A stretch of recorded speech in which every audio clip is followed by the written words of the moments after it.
Good afternoon from Toledo, Ohio. It's TeamStrub Day 73. I'm in state number 35, and I'm here on the bus. I'm so excited here to be on the LifeLine bus. We'll talk about LifeLine with Steve here in just a moment, but I'd love to introduce here Jeannette first. So Jeannette and Steve, thank you so much for joining me this afternoon. Thanks for being in Toledo. Yeah, my pleasure. It's of course Sunday afternoon, so again, thank you to both of you guys for taking the time on the weekend. Appreciate it. We'll get you back to your husband in a little bit. But Jeannette, of course, would you like to introduce yourself and tell us who you are and what you do? Yeah, I am Jeannette Hrovatich, and I'm the Executive Director of Read for Literacy. We're a nonprofit organization. We've been in the Toledo area for almost 30 years now, and what we do in our work is we link volunteers with students who are in need to increase their literacy skills. And we have over 1,500 volunteers in our program, and we work with both adults and children, and we have a new program working with families. Okay, great. Steve, why don't you introduce yourself? Tell us quickly what you do. I'm Steve North, and I'm the founder and leader of a grassroots organization called LifeLine Toledo, and we essentially do two kind of big things. One is we work to create organic, missional, spiritual community in the inner city, and we are highly responsive and missional in addressing the practical needs of people who live in the city on the margins. Fantastic. So, to give you some background here, I came to Toledo, of course, to hear more about Read for Literacy, and Jeannette very graciously introduced me today to Steve, and I felt compelled by his story, so we wanted to get him in on the interview as well, so we're going to sort of go back and forth and let both of them tell their very important stories here. So again, let's send it back to Jeannette for a minute. I want you to talk about the impact that Read for Literacy has in the Toledo community. Well, I think the key to Read for Literacy's success in the Toledo community is that we're able to recruit so many terrific volunteers.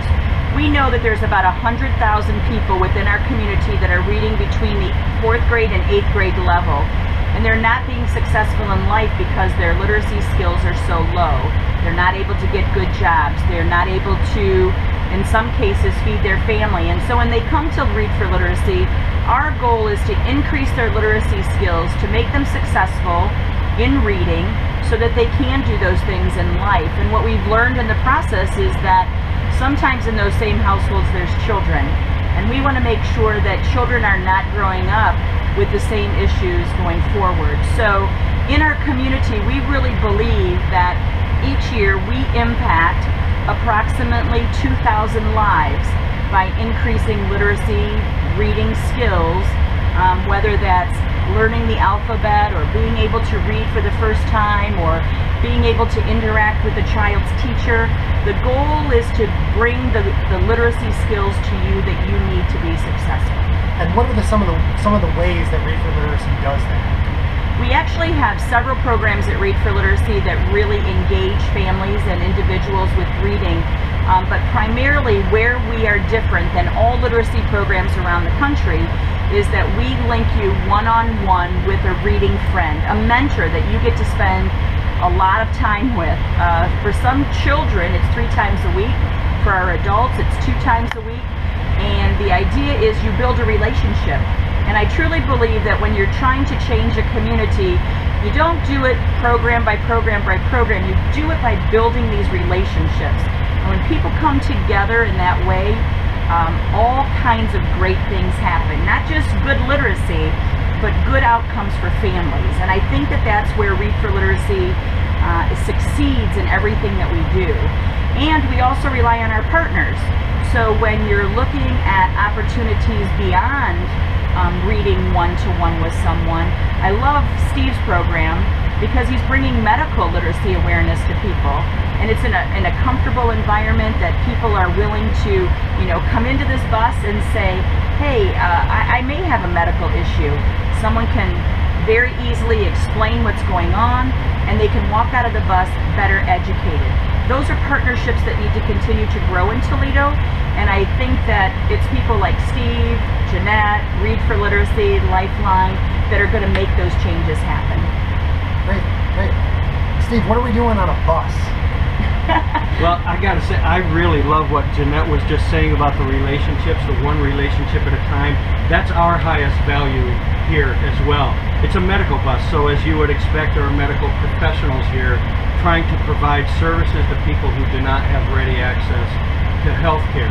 Despite some of the improvements over the last few years, there are still many, many people in our society that do not have that ready access.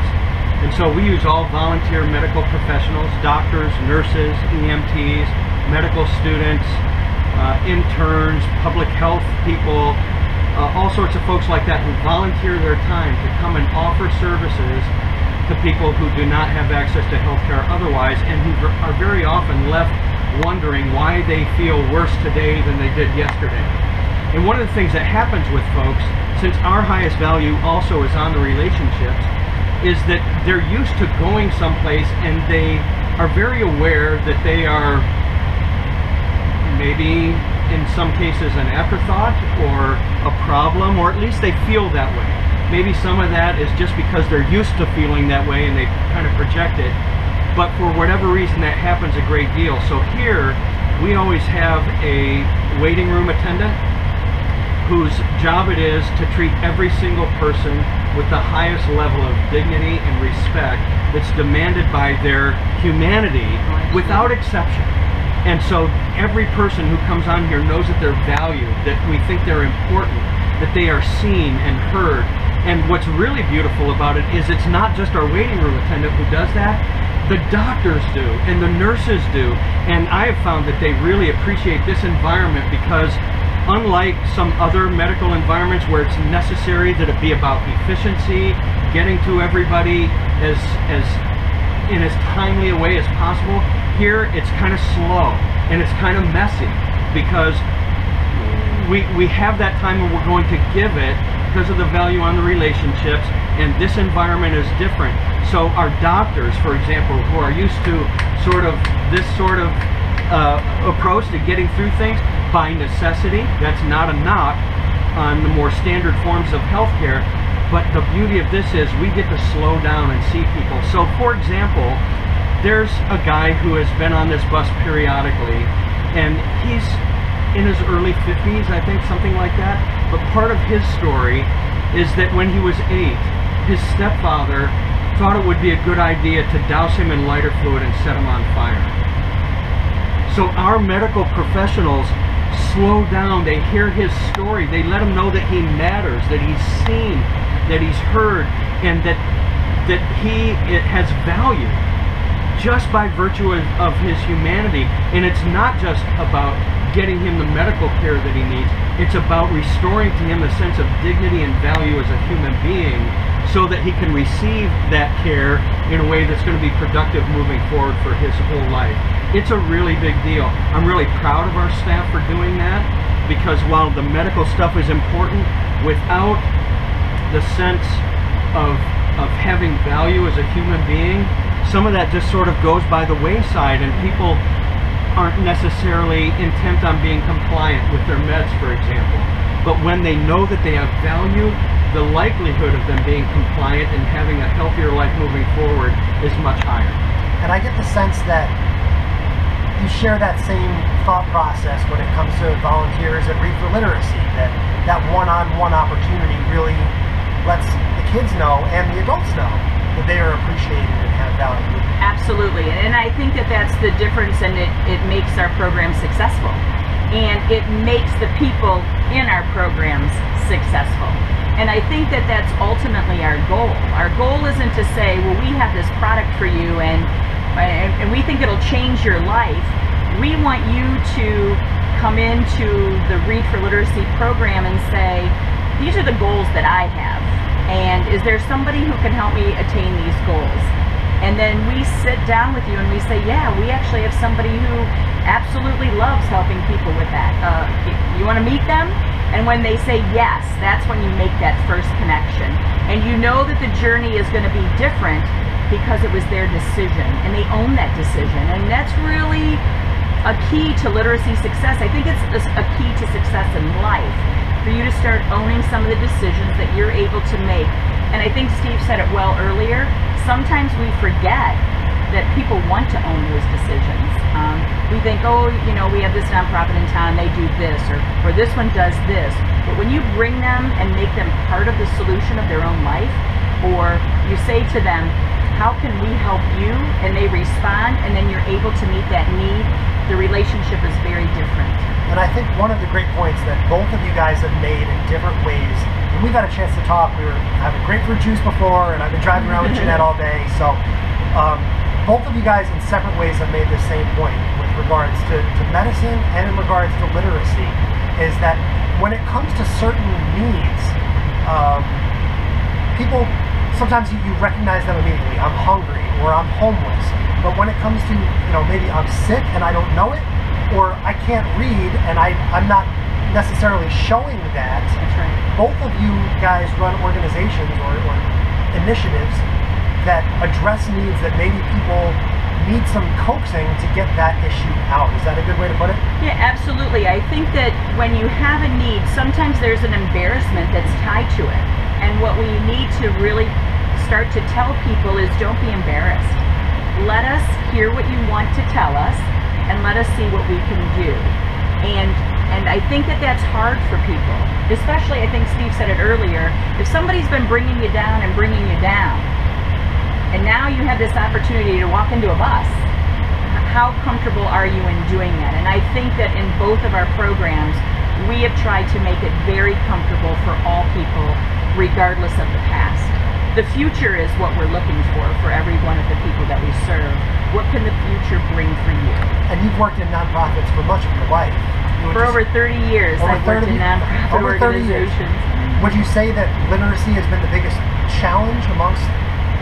You know, this is one of the hardest jobs that I've done, because I think that there's a stigma to I can't read.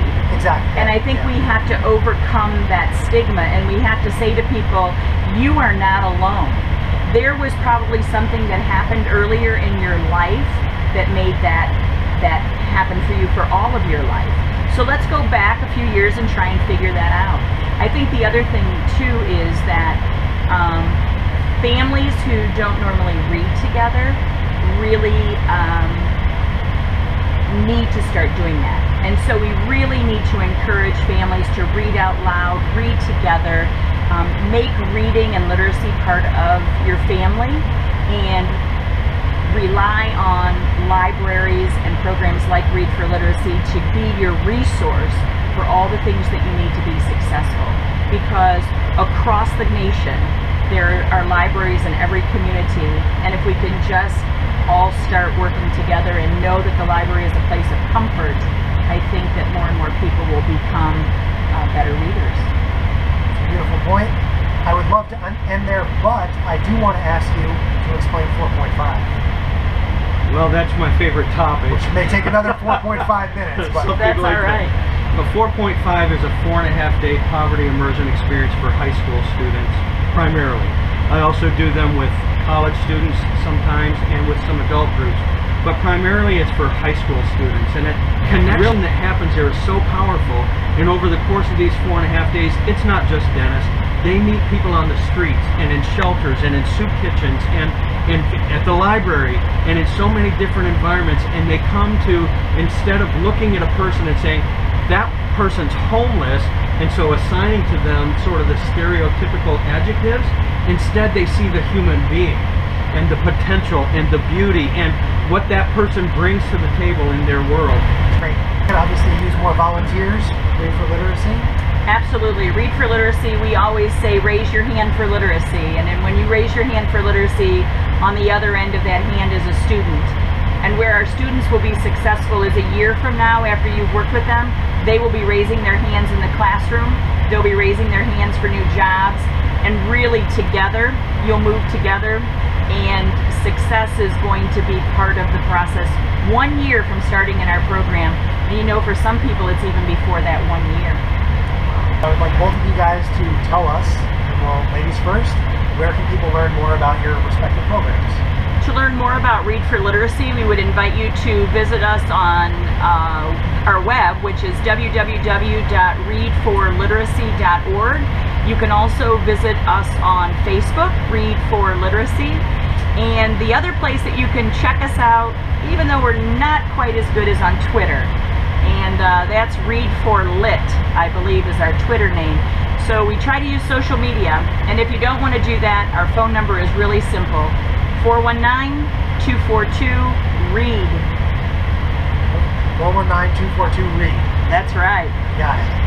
And Steve, more information?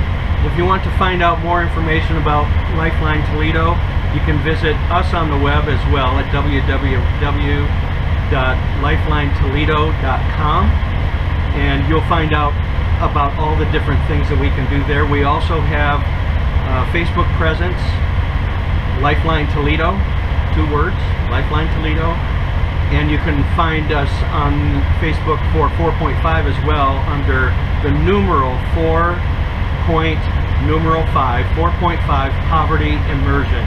You can find out information about 4.5 there. Also on Twitter, again, not as good as on some other things, LifeLine Steve. And we would welcome you investigating who we are and what we're about and considering joining with us in how we serve this city. And Steve's big announcement today, we're going to bring the bus around the country summer of 2016. Yes? That's right. Guys, That's right. We're going to redo what Chris is doing on the bus. Thank you so much. 2 really brilliant individuals here who've had such a profound impact on a lot of people in the Toledo area. So, Chris, really, thanks for coming to Toledo, Ohio. It's just been great having you all day, and we really appreciate the fact that you're serving our country in a very different way, and that's on the ground, hands-on, in all of these different communities. So thanks for all you're doing. Get out and do it. As Steve said it before, the Coyote, get out and go. That's what we do. So thank you so much, guys. Really